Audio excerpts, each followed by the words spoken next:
Assalamualaikum warahmatullahi wabarakatuh. Kembali lagi di channel Sakan TV, Nasihat dan Dakwah. Nah, pada video kali ini saya udah kedatangan tamu nih. Beliau ini teman saya ya. Teman saya, beliau ini adalah seorang mu'alaf. Beliau adalah Mas Daud ya. Assalamualaikum Mas Daud. Waalaikumsalam warahmatullahi wabarakatuh. Namanya Mas Daud ya? Daud ya? Sebetulnya nama lengkapnya itu David Iwanto. Cuma alasan saya David pakai David David Iwanto itu bentar. Saya potong ya Ustaz. David Iwanto itu nama sebelum mu'alaf ya? nama sebelum mualaf, ya Kemudian setelah mu'alaf namanya siapa Ustaz? masih belum diganti. Oh, Cuma masih belum diganti. iya, Iya, nggak apa-apa. Karena kan itu juga nggak berpengaruh ya. iya, Iya, juga artinya juga bagus gitu ya Ustaz ya. insya Allah. Dan juga nggak ada unsur nama kristologinya, nggak ada. Iya, Kalau benar. ada nama kristologinya, insya Allah harus diganti itu. Ya. Gini Ustaz. Eh, Sebelum masuk Islam itu agamanya apa Ustaz? Alhamdulillah, Bismillah. Sebelum saya masuk Islam itu ada beberapa agama yang sempat saya pelajari. Berarti dipelajari dulu ya Ustaz, baru sampai ke Islam ya? Insya Allah seperti itu. Dipelajari itu karena memang qadarullah, di keluarga besar saya itu mayoritasnya itu kan Tionghoa. Iya. Itu kalau orang Tionghoa itu rata-rata agamanya kalau enggak Konghucu ya Nasrani. Iya. Singkat ceritanya itu dari kecil memang sudah ikut dididik untuk ibadah Konghucu oleh mama dan papa itu. Oh, berarti sebelum ini Konghucu dulu ya? Kecilnya Konghucu dulu ya berarti ya? Kecilnya Konghucu. Ya, insya Allah kecilnya. Konghucu. Iya, Konghucu ya. Nah, kemudian lanjutkan Ustaz. Kemudian ketika mulai masuk sekolah dasar, karena di sekolah negeri itu tidak ada guru pelajaran agama Konghucu, jadi saya disarankan oleh mama saya buat ikut pelajaran agama Kristen. Oh, gitu. Dari situ saya mulai mengenal agama Kristen Protestan. Setelah itu saya mulai kebingungan loh, kok apa yang diajarkan di Kristen seperti menyembah patung itu kan tidak boleh berhala. Tetapi itu yang dirasakan dulu ya? Iya, dulu tuh sempat bingung. Cuma waktu itu kan karena masih kecil jadi tidak terlalu dipikirkan. Benar. Iya. Karena kan emang fitrahnya anak kecil ya, nggak mikir kayak gitu ya, belum tahu apa-apa lah gitu ya soal Masya Allah, ketuhanan belum ya. terpikir sampai ke sana lah. Nah, pada akhirnya seperti apa Ustaz? Sebelum masuk ke Islam kan itu sampai dewasa ya Konghucu agamanya? Konghucu Kristen Buddha. Oh, berarti pindah-pindah gitu ya? Kalau dibilang pindah bukan, cuma sempat mempelajari. Oh, sempat mempelajari. Iya. Tapi yang terakhir Islam. Yang terakhir Alhamdulillah Islam. Alhamdulillah Islam. Masya Allah. Nah, tapi Ustaz gini, sebelum sebelum masuk ke dalam Islam, dulu waktu masih beragama selain Islam lah, itu seberapa kenal dengan Islam sih Ustaz? Kenal atau seperti apa ya? Pernah belajar nggak sih sebelumnya? Pernah tahu lah kayak gitulah, tahu sebuah sepatah dua patah kata tentang Islam gitu atau seperti apa?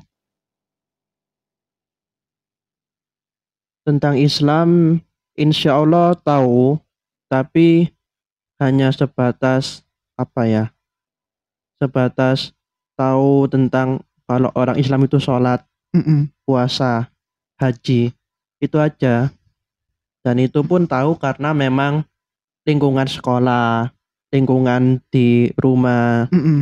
Karena memang lingkungannya ya di mayoritas Islam ya Ustaz ya? Betul, mayoritas Islam, tapi kalau mayoritas keluarga kebanyakan non-Islam. Iya, benar. Mulai tertarik Islamnya itu Ketika saya mulai beranjak dewasa, lebih tepatnya mungkin ketika mulai duduk di bangku kelas 3 SMA. Oh, kelas 3 SMA ya. Dulu saya SMK lebih tepatnya. SMK. Dari situ saya sempat mendengar dan menonton salah satu dai ya atau penceramah yang waktu itu lagi viral, lagi terkenal, dan nama beliau dan quote-quote beliau itu tersebar di seluruh sosial media waktu itu, BBM, Line, Facebook pada zaman itu. Oh, awalnya dari situ ya? Dari situ insya Allah. Awalnya dari situ. Oh, Masya Allah ya. Jadi kalau misalkan ada orang yang bilang belajar agama jangan dari internet, oh itu enggak sepenuhnya ini ya, enggak sepenuhnya benar ya? Enggak sepenuhnya benar, iya. Ada benarnya juga gitu ya? Betul, ada benarnya, bisa ditangkap itu dari pengalaman saya. Benar, karena kan memang hidayah itu datangnya dari macam-macam ya Ustaz ya? Betul, Masya Allah. Masya Allah. Dari situ saya mengenal seorang dai internasional dari India itu yang bernama Dr. Zakir Naik. Masya Allah, Dr. Zakir Naik. Iya, Masya Allah, semoga Allah menjaga beliau. Amin ya Allah. Amin, Allahumma amin. Dari pertama kali saya tahu beliau itu ketika beliau mengatakan di salah satu quote-nya ya, kata-kata beliau yang tersebar di sosial media itu, beliau mengatakan bila membuka aurat adalah gaya modern, maka binatang jauh lebih modern daripada manusia. Waktu saya baca itu saya gimana ya rasanya ya, orang ini kok kata-katanya benar gitu, kok apa ya, ya Allah gimana nyelekit gitu ya. Iya, nyelekit gitu. Sementara ketika kita mulai berakal ya, insya Allah kalau orang-orang yang akalnya sehat itu yang namanya membuka aurat itu membuka pakaian minim lah atau apalah, itu jelas merusak. Benar, rusaknya. Benar. Kemudian juga bisa menimbulkan hawa nafsu bagi orang yang melihatnya. Betul, betul sekali. Dan itu nggak bisa dipungkiri, apalagi fitrahnya laki-laki. Ya, subhanallah. Dari situ saya mulai tertarik dan ingin tahu siapa sih orang ini. Lalu saya mulai cari tahu beliau di YouTube waktu itu. Tahun 2016 insya Allah. Di tahun-tahun itu banyak sekali video-video beliau yang tersebar, yang mana menjelaskan agama ini, agama Buddha, Konghucu, Kristen, dan beliau berdebat dan menjelaskan orang-orang audien yang banyakkan juga di luar Islam yang bertanya. Dari situ, alhamdulillah saya tertarik Islam dari beliau. Dan saya mulai benar-benar gelisah ketika beliau itu menjelaskan kepada audien yang bertanya kepada beliau seperti ini. Insya Allah seperti ini, dan insya Allah masih ada videonya di YouTube. Nah, sebentar Ustaz, saya potong. Iya, nah, Afan, yang membuat antum gelisah dengan apa yang disampaikan oleh Dr. Zakir Naik itu apa kira-kira? Yang menjadi kegelisahan hati itu pada waktu itu? Ada audien yang bertanya, seorang Hindu di India bertanya, kenapa orang non-Muslim yang baik hati itu tidak masuk surga? Kenapa masuk neraka? Yang saya tangkap singkatnya itu, dia menjelaskan kepada audien dan kepada seluruh orang itu bahwa jawabannya ada di surat Al-Asr. Waktu itu saya benar-benar masih ingat itu. Itu pertama kali saya nonton beliau dan beliau jelasin secara gamblang gitu lah ya. Secara tafsirnya. Beliau mengatakan bahwa dalam surat Al-Asr itu menjelaskan wal asr innal insana lafi khusr illa alladziina amanu wa amilus solihati wa tawassaw bil haqqi wa tawassaw bis sabr. Demi masa, sungguh orang-orang berada dalam keadaan yang rugi. Kecuali orang-orang, mohon dikoreksi tadi ya, kecuali orang-orang yang beriman dan orang-orang yang mengerjakan kebaikan, beramal solih dan saling menasihati dalam kebaikan. Ketika beliau mengatakan kecuali orang-orang yang beriman, beliau mengatakan dengan jelas itu saya benar-benar nyimak waktu itu. Mulai gelisah ya? Mulai Iya. gelisah. Dia mengatakan kecuali orang-orang yang beriman. Beriman pada siapa? Kepada Tuhan yang benar. Waktu itu saya baca itu saya langsung kepikiran, ya Allah. Waktu itu kan saya belum bilang kayak gitu ya. Saya bilang, ya Tuhan, iya ya, saya ini betulnya menyembah, beriman kepada Tuhan yang mana? Bener. Saya waktu itu kan sudah dewasa ya, insya Allah udah remaja. Udah SMK lah ya, udah umur 18-an lah ya. 18 tahun. Sudah mulai mencari jati diri. Yang dikatakan beliau tuh benar. Benar. Saya ini dari kecil cuma ikut orang tua, ikut Konghucu. Terus ada saudara yang ngajak ke gereja Kristen, saya ikut. Ada teman yang, ada saudara yang Buddha, saya juga ikut belajar Buddha. Dari semua yang saya pelajari itu, saya nggak tahu siapa Tuhan yang saya sembah. Subhanallah. Siapa Tuhan yang saya sembah itu? Apakah saya yang menyembah apa yang diyakini orang-orang Konghucu, yaitu Dai Shanglokun, Diensen, Dai Kuan Yin, atau orang-orang Nasrani yang mengatakan bahwa Yesus adalah anak Tuhan, Bunda Maria, ataukah agama Buddha yang mengatakan bahwa Tuhan itu adalah hasil pikiran manusia, lebih ke ateis. Iya. Ya Allah, mana Ustaz, kenapa harus Islam? Kenapa harus Islam? Karena kan sebelum ini kan Ustaz kayak mempelajari berbagai agama ya. Ada Konghucu, ada Buddha. Kristen, ada Buddha, kemudian yang lainnya. Kenapa harus Islam? Terakhir Islam. Kenapa harus Islam di antara yang lainnya? Wallahu alam. Ini entah ini taufik dari Allah, hidayah dari Allah.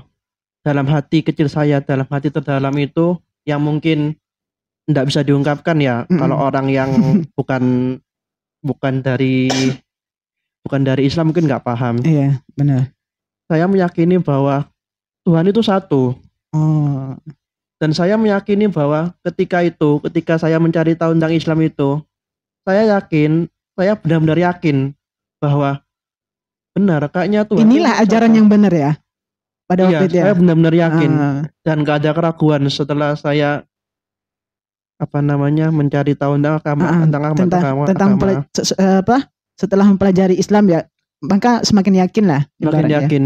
Masya Allah. Alhamdulillah. Dan tidak lama setelah itu, mungkin setelah saya wisuda SMA itu, SMK itu saya bersyahadat. Dan saya benar-benar merasakan Itu tahun berapa Ustaz? 18 Mei 2016. Masya Allah. Baru sekitar 4 tahunan ya. Kalau yang penuh ya 4 tahunan. 5, iya. Masuk 5 tahun. Nah, respon orang tua waktu itu Ustaz, gimana respon orang tua? Marah atau malah mendukung gitu, mendukung antum? Respon orang tua, saya yakin siapapun mereka yang beragama di luar Islam, orang tua mereka pasti melarang. Benar.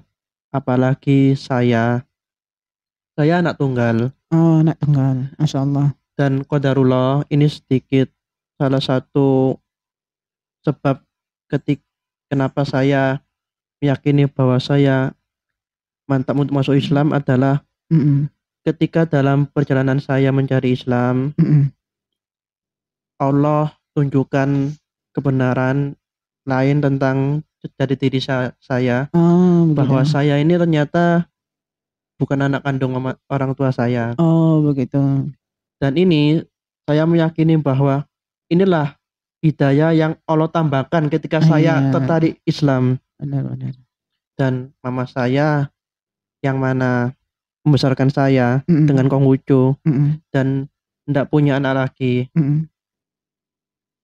meminta saya untuk tetap tinggal di rumah Konghucu, tetap dalam agama Konghucu, tetap dalam agama dulu ya, Konghucu ya. Iya, saya dilarang untuk ikut Kristen, ataupun Islam, karena tidak ada yang meneruskan tradisi agama Konghucu selain saya. Oh, begitu.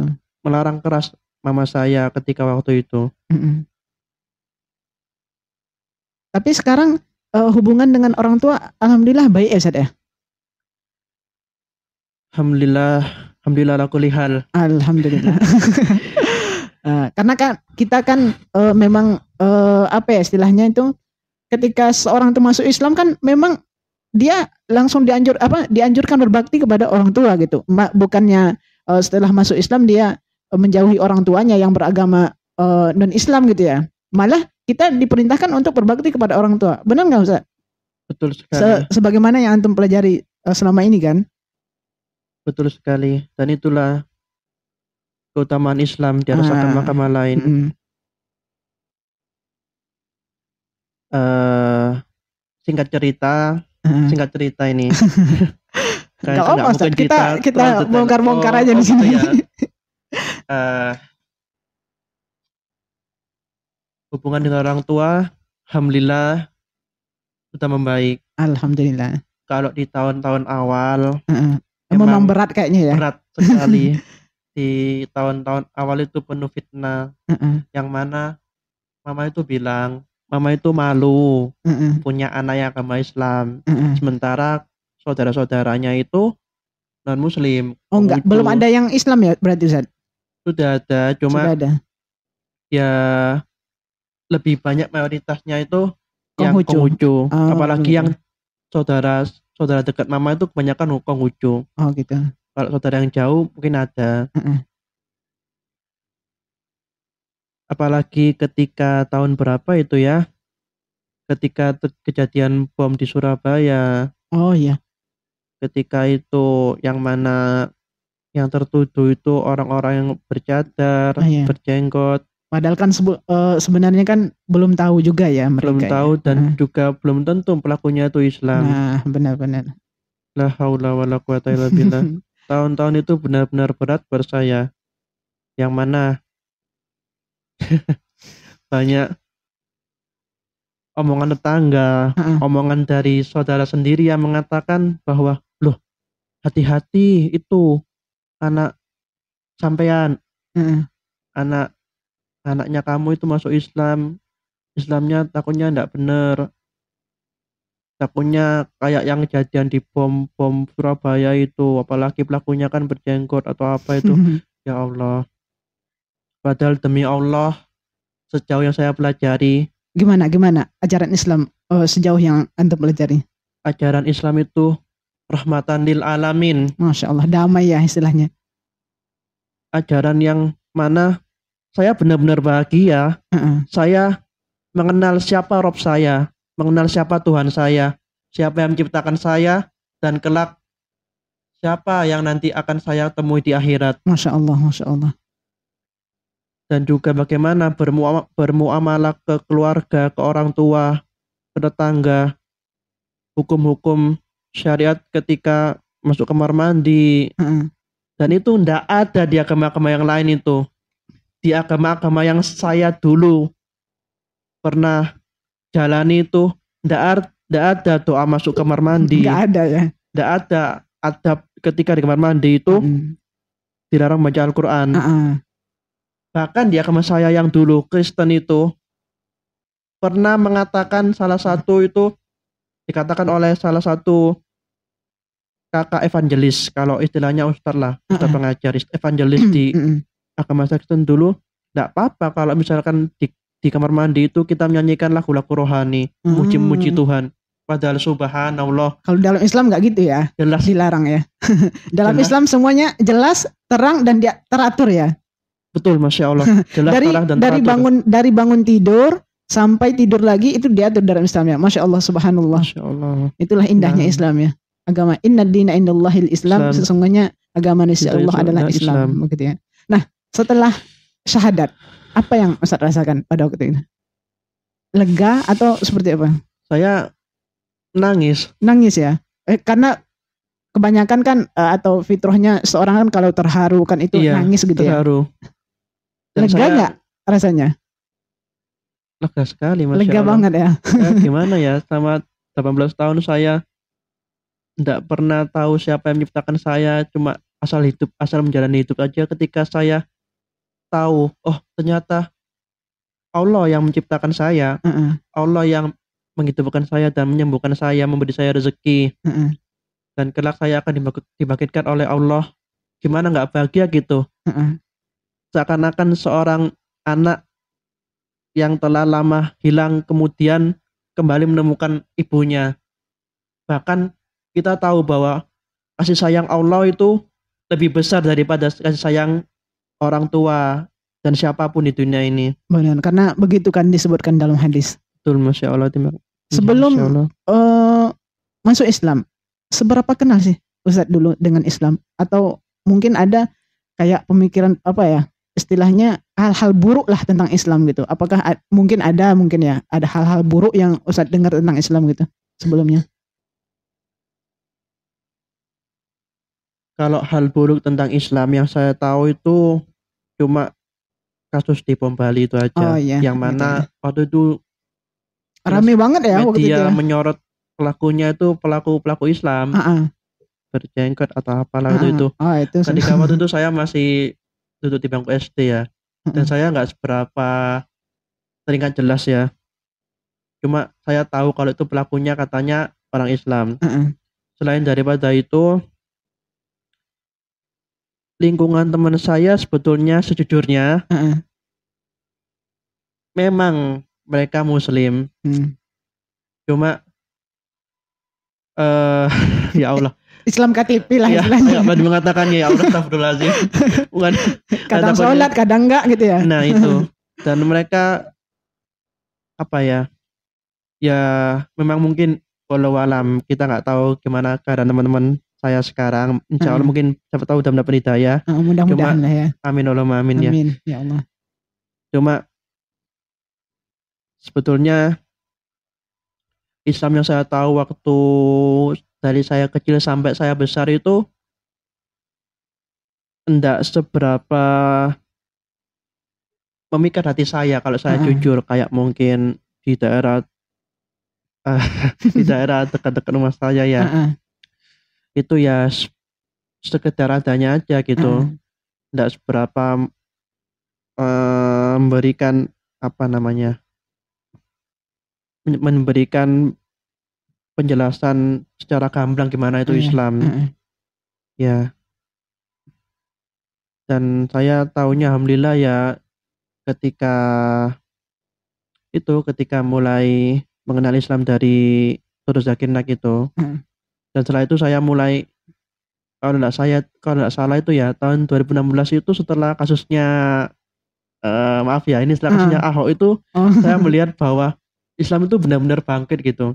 Oh berarti antum kayak melihat umat Islam itu kuat banget persaudaraannya gitu. Iya, saya melihat banyak muncul kajian-kajian dari situ, mulai muncul banyak gitu di sosial media. Ketika itu saya mulai semakin mengenal Islam dari situ. Saya mulai datangin secara langsung kajian-kajian di mana di Masjid An-Nur.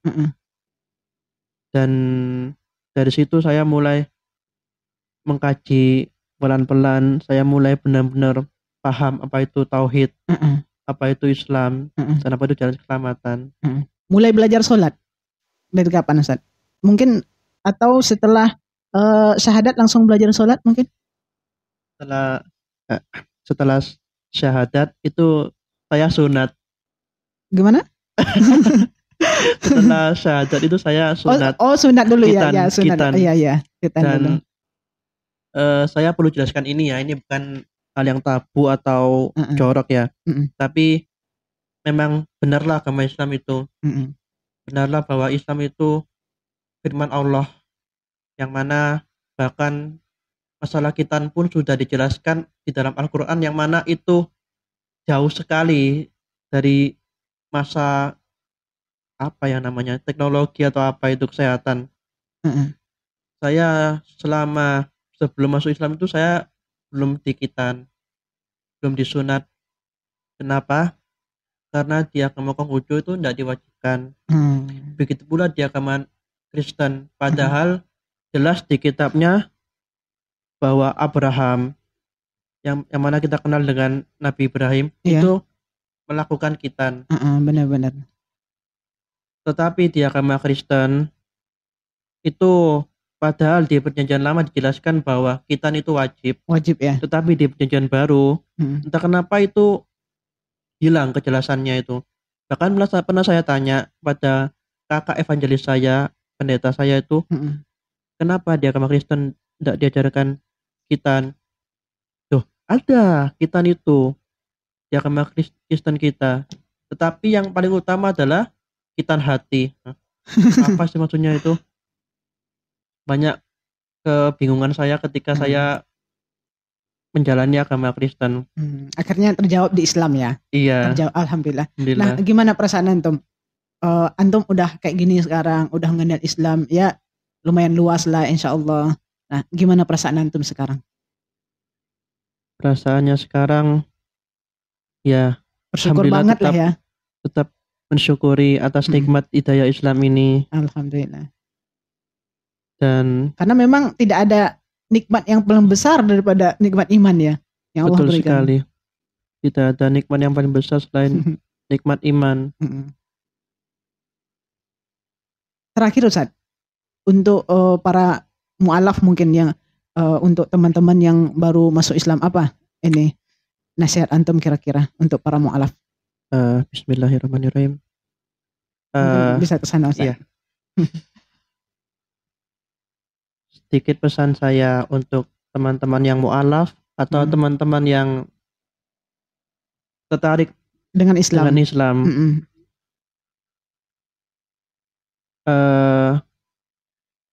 Kalian cari tahulah tentang apa itu Islam.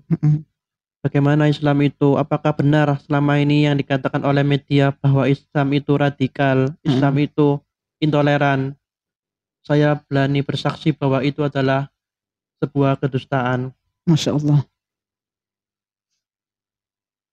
Sesungguhnya fitrah kita itu meyakini bahwa Tuhan itu satu di dalam hati kita.